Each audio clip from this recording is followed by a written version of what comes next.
What's up, investors? It's the Russian dude. Let's get straight to the point. Talk about some ridiculous Russian propaganda. Boy, today we have a good one. So, in one of Russian distant cities, there was a serial banana biter. This is the actual news which was on the headlines of a lot of news resources, a lot of media companies, not just one, otherwise why would I find it so easily, right? This is the type of news you don't usually see, right? So long story short, this guy, he was walking around after abusing some vodka, and he was biting bananas in the supermarket before buying them. A total of 15 bananas were affected until the FSB was able to catch him. He was probably prosecuted, not sure if it was a criminal prosecution or not, probably it was. And my suggestion, my advice to this guy would be probably you can repel all your sins if you go to the special military operation. That's the best way in Russia right now to basically clean your name forever and return as a hero. As a hero, banana biter. Indeed, this was an enormous amount of clownship for the ridiculous Russian propaganda section today, so now let's get serious and talk about some other stuff. First of all, I'm gonna give you an update from the south and the east of Ukraine, and then we're gonna talk about the potential diplomatic resolution of the conflict, because both countries are ready to talk. First of all, we'll make a stop in the south, where unfortunately in Mykolaiv, recently a residential area has been targeted as a result of Russian attack. Next, we make a stop already on the territory of Russia in Belgrade, which shows us the progress of a Russian 3-day special military operation when they can just swiftly capture Kiev. And long story short, you're looking right now at a typical bus driver in Belgrade, and then the bus which is using the same barbecue grills that million-dollar machines and tanks are using as well. Doesn't matter because both of them proved to be extremely ineffective. The very same region, Belgrade, right here we have a video from a Ukrainian air reconnaissance group called Flint, and basically they are using FPV drones to attack a gas reducing point and also several substations. Along Pokrovsky front line, Ukrainian defenders were able to intercept yet another Russian fighter jet, Su-25. And the local residents of Luhansk were able to hear some loud noises and see this cloud of smoke, just to later discover the one who was responsible for this rude awakening, and this is this metallic cylinder lying peacefully on the ground. But yes, just like mentioned a couple of minutes ago, it does look like that now finally both countries are ready for diplomatic resolution of the conflict, for better or worse. So let's talk about this briefly right now.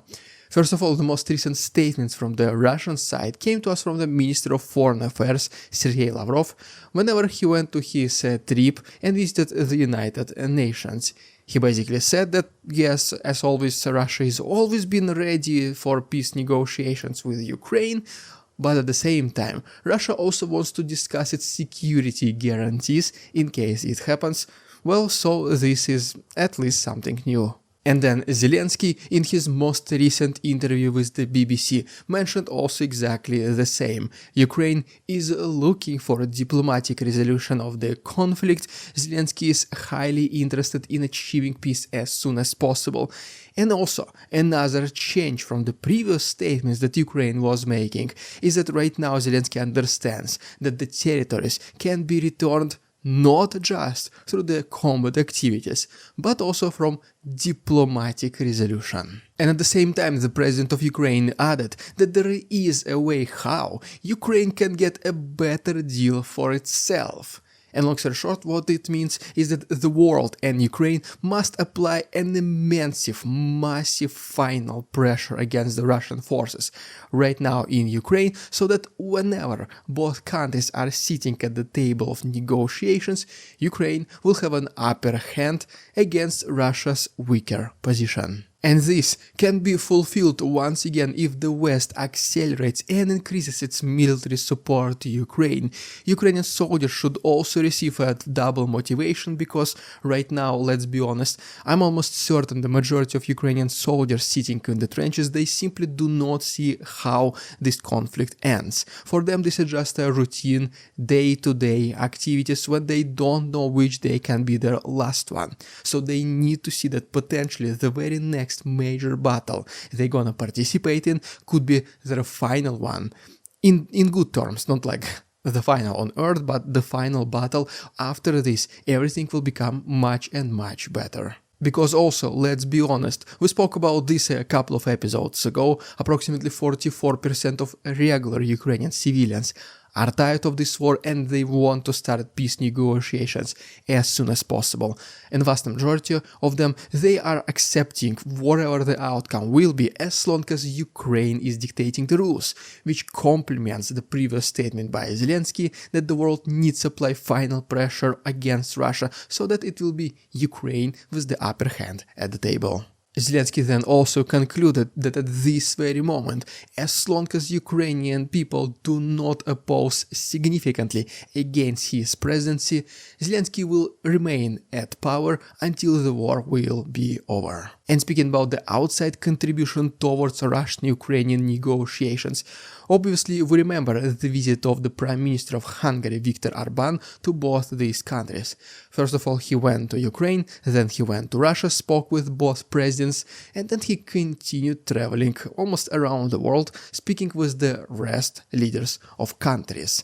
And I'm almost certain that one of the main topics for these conversations was the peace between Russia and Ukraine. Then we have the increased probability of the next president of the United States becoming Donald Trump, and so Ukraine, whether they want it or not, they have to accept that this is a significant probability.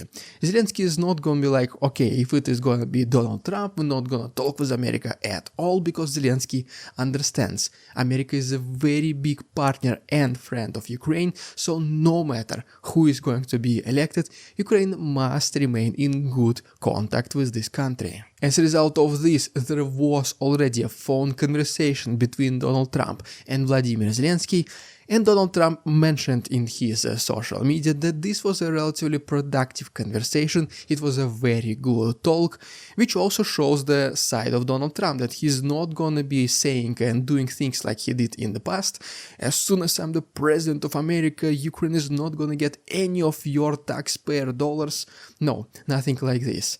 These people can talk, assuming we believe politicians. It is a significant problem. I mean, there's literally a war in the middle of Europe, so I don't think Donald Trump personally will be as radical and as crazy in what he used to say in the past. There will be some sort of support to Ukraine continuing, whether he's elected or not. It is just a matter of how much and how long the support will flow into the country. And ultimately, even Russians themselves, specifically according to Dmitry Peskov, he did mention that whenever Donald Trump was the president of America, the relationship between USA and Russia, maybe it was not the best one, there was still restrictions coming from America, but at least there was a dialogue. And in the best case scenario and the most hopeful case scenario, if once again, just let's assume Donald Trump is elected as the next president of America, they will increase the military support to Ukraine, they will do this final push against Russia, and once again, they do not even need to return the territories by force. They can just significantly push Russians so hard that the Russian soldiers, the Russian military commandment, the Russian authorities will have no other choice other than to sit on the table, speak, and come to a diplomatic resolution. Because, as we all remember, Ukraine is not accepting any peace negotiations, at least at the moment of recording this video, which will involve the country losing its territories.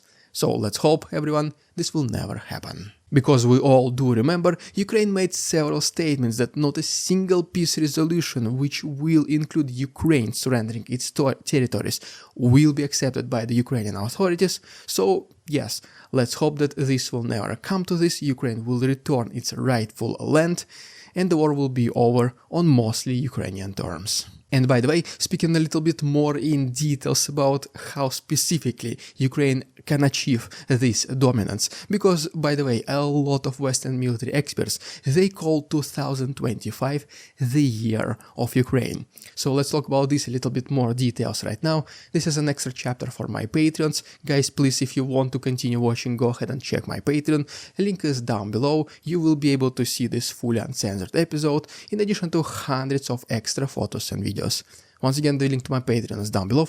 Literally the best way to support the channel for this. Thank you. Well, there you have it, guys. Thank you so much for watching. Please like this video, subscribe to my channel if you like this video, if you found this informative, useful, or both. If you missed my previous episode, it will appear to my left, and all the useful links are down below. PayPal donations, Patreon, Instagram, of course, merch, hoodies, t-shirts, all this kind of stuff. Thank you so much for watching. See you on Tuesday.